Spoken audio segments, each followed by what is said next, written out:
Even though oneness is sometimes called like a oneness experience, you could also speak of oneness as something that's not really defined by experience, the kind of experience that appears to an experiencer. That sense of the experiencer when it's more softened and we join what's arising in the present moment energetically and in our consciousness. There's a way that our consciousness becomes more open. I'll call it global. It, the mind would think of global and like project it from here to across the world. And you could go that way. But I'm just speaking of global in the sense that it contrasts with the idea of being more focal and just one pointed on the narrative of personal self. So when that narrative softens and recedes from the foreground, what comes into the foreground is everything else and the whole sense of this moment that the senses pick up on. Now, this is much more doable when the mind tends to settle, and the mind does tend to settle when the body is settling.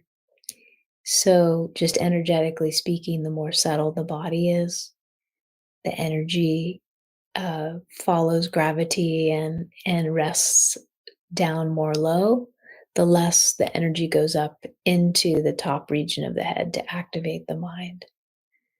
So, the age old um, pointer is to sit still in meditation and then to notice that then the mind becomes more still. It eventually follows.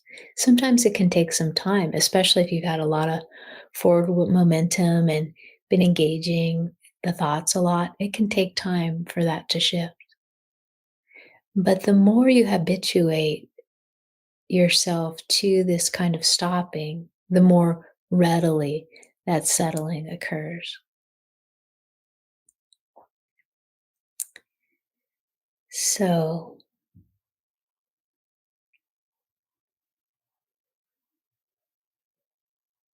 I think one of the most important things in spirituality that I've learned is to really look for oneself, to experiment, to explore, to try on different practices and teachings, and to see where they deliver you.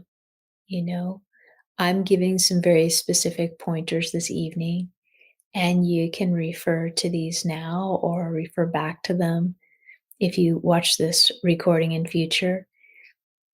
And you can follow my words and follow your own exploration into the state and perspective that I'm pointing to. Now, the reason why this direct approach of being interested in one's direct experience is so important is that it's quite different than our ideas of things. Because as I mentioned before, we can have all kinds of ideas about being at one with the world or knowing ourselves as the totality or notions of oneness, even notions of no self.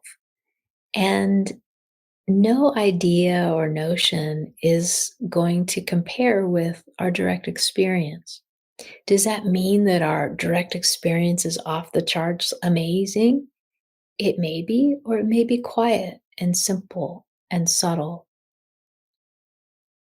But the less there is of the sense of self who would be judging and preferring it to be one way or the other, the less important it is about how many bells and whistles come with the present moment.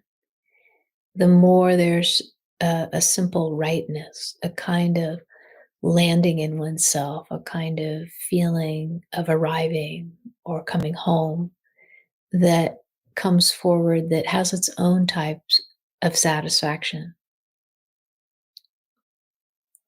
Now, am I trying to, sell you on, some experience that I'm trying to get you to have. It may sound that way, but that's not my intention.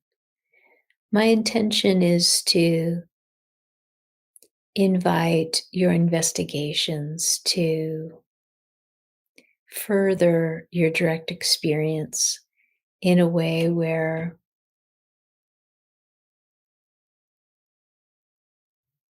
experience can be encountered more directly without so much overlay of, let's say, the inner narrator that says, "Oh, I like this. I don't like this," or "I want it to go like this. I don't want it to go like that." The more that that softens and clears away, the more the whole narrative of ourself can be surrendered, even for a moment or for a period of time, the more we see what it is to be directly in alignment with the present moment.